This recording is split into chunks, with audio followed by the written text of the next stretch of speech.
people have been out foraging mushrooms, which is an inherently, I'm not going to say dangerous, but it's a tricky hobby to have, because there are a lot of mushrooms out there that look very similar, and they could be culinary, they could be delicious, or they could be very toxic. And my name is Josh Kellogg. I'm an assistant professor of metabolomics in veterinary and biomedical sciences here at Pennsylvania State University. This seems to be what we're seeing, is that folks have been out harvesting mushrooms, not fully understanding which species, which genus they're collecting, and they're ending up picking the wrong ones. They look very similar.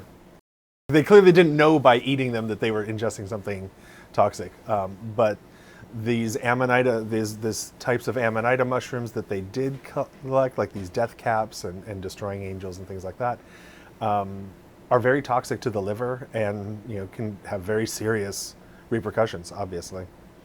They make a variety of very potent toxins that tend to focus on damaging the liver. So people who ingest these toxins often have acute liver failure, really advanced liver damage, often needing either immediate support and at a hospital level, or liver transplants, and they can be fatal if it's not caught early enough.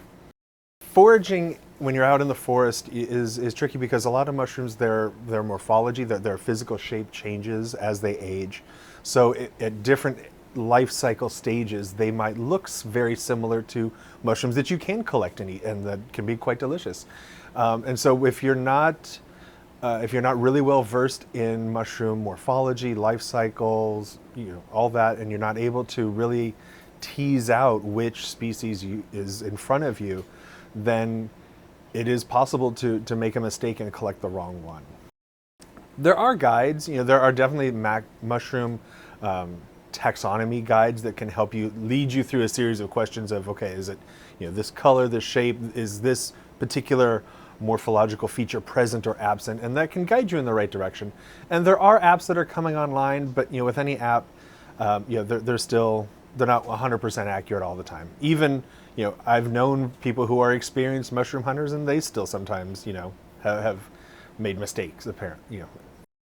There are a number of ways to do it safely. The most important part is either really understanding the mushrooms that you're foraging and collecting, or bring someone with you who is an expert in mushroom foraging and collecting. And so it's really easy to, I think people can fall prey to, they know what the mushroom they're looking for, and they're like, oh yeah, this looks about right.